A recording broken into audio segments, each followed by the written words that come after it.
It's not because of me, it's all the glory is to God. He's the one that gave me this, and I'm doing this for him to bless his people and bless the world. You're doing it for God, right? Like, when you understand that, there's no room for you to be other than humble and grateful and just thankful that all this is happening for you. If you take, like I said, if you take it in the way of, well, I'm doing this because, I worked hard on it only. I'm telling you, work hard. Yeah. But you understand who's giving you that strength, right? Right. Like, and you understand what you're doing for who.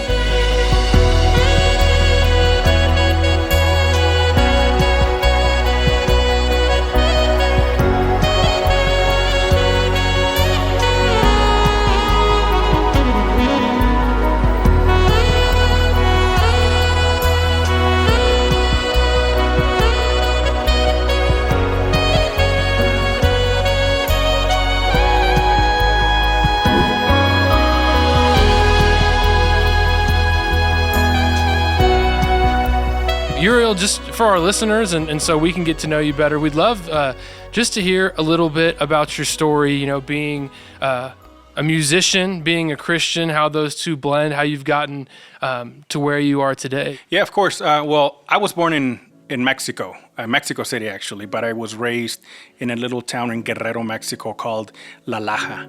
And it was actually my grandparents that raised me the first few years of my life, because my parents came to the U.S., Santa Barbara, actually, to provide a better life for us, the kids, but because of that, I was in Mexico raised by my grandparents, for the first, let's say, 8 years. My grandfather taught me how important hard work was.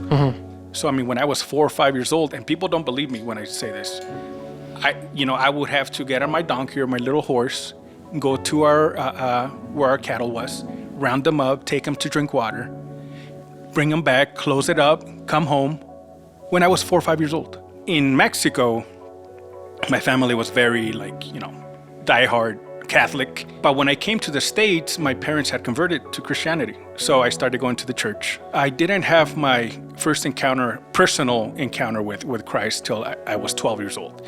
My grandfather was a professional violinist, so I grew up around music. I always wanted to learn how to play something. So, but when I came to the States, I kept telling my mom, I want to play sax, because the worship leader there was teaching all the kids how to play their instruments. So saxophone, trumpet, whatever it might be, So I really wanted to play because my friends were playing, but they were a little older.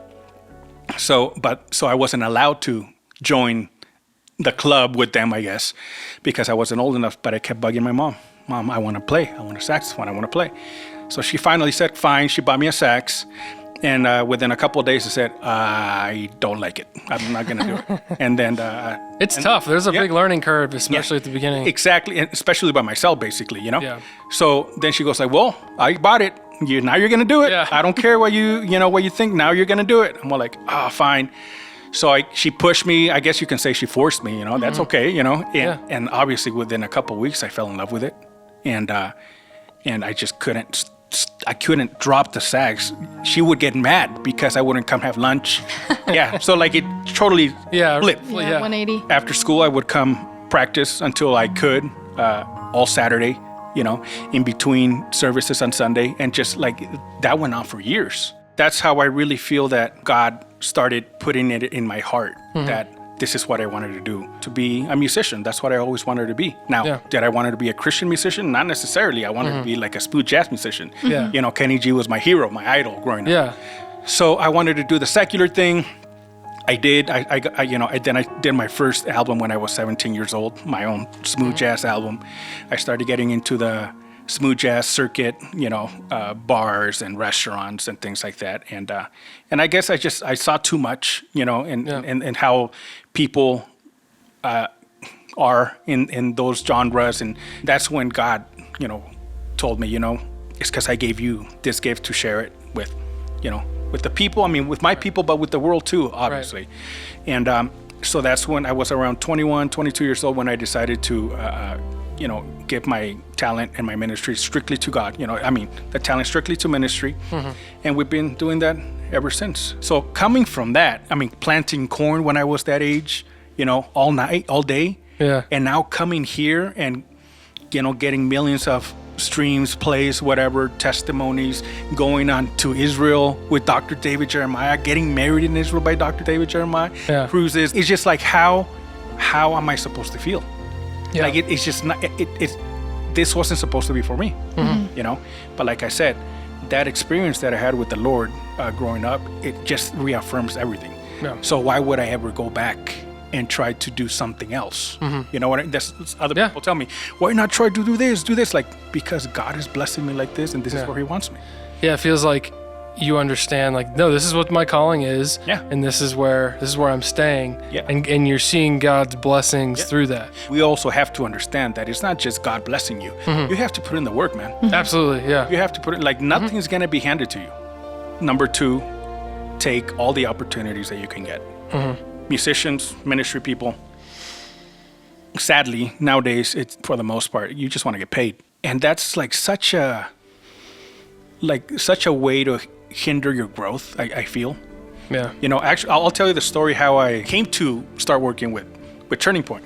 Back then, struggling musician, yes, I know that my calling is this. This is my ministry, and I'm working hard to do it. Looking for a church every weekend to play at, because that's all I do. You know, trying to sell some CDs, trying to get a love offering. It's hard, man. Like, that's a struggle. Like, it really is, you know. So I got a call from the Spanish worship leader at Shadow.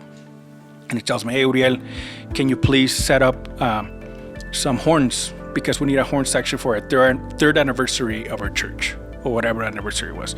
And Dr. Jeremiah is going to be the special preacher. And I was like, oh, that's cool, you know? Like, he's so like, we have this is the budget. And that wasn't enough, like, to pay even the guys. Yeah. But I'm like, is that it? He's like, yeah, that's it. I'm like, well, it's an opportunity. Let's see what happens. I call up some guys. Obviously, they have to be professional, you know? Right. Bring them in. I spent countless hours writing out the charts, because I had to write out all the charts, you know, for them. I didn't get paid. I paid the guys. We did it. But the kicker was, I get to play the offertory song. Okay. So I played How Great Thou Art. I played that. Dr. J was there. Awesome. The next day I get a call from his assistant, or, you know, church. Hey, can you come to our Christmas banquet in a couple of weeks? Yes. Perfect. Come to the Christmas banquet. Then can you stay over the weekend for the services? I was like, yes. But guess what happens? That happened. I mean, a month later, hey, this is Dr. Jeremiah. I was like, hi, hello, Pastor. How are you? It's like, wanted to see if you wanted to come with us to Israel next year. I was like what? Like, really? like, yeah, it'll be fun. You know, you'll play some songs. We'll go to the places, and we'll give you an offertory at the end. And, you know, let me know if you're available. I was like, yes, of course. It's the dream come true. Then a couple months later, do you want to come to Alaska with us? You know, do you want to come to the Caribbean with us? And this whole time, I'm getting called from Tobin, which is, you know, the worship, music minister there at Shadow. Hey, can you come this weekend? Can you come this other weekend? So it's just like that one opportunity that I took, right? That I wasn't going to get paid, that I was going to have to sacrifice my time. But that little thing led to all that, right? And that's one thing that, like, we go back to it, that musicians and ministers, or people in other professions too, don't understand. You have to be willing to sacrifice, you know, to have certain opportunities, because a lot can come out of it. Yeah. Obviously, it's not always going to work. It's not going to be like that all the time.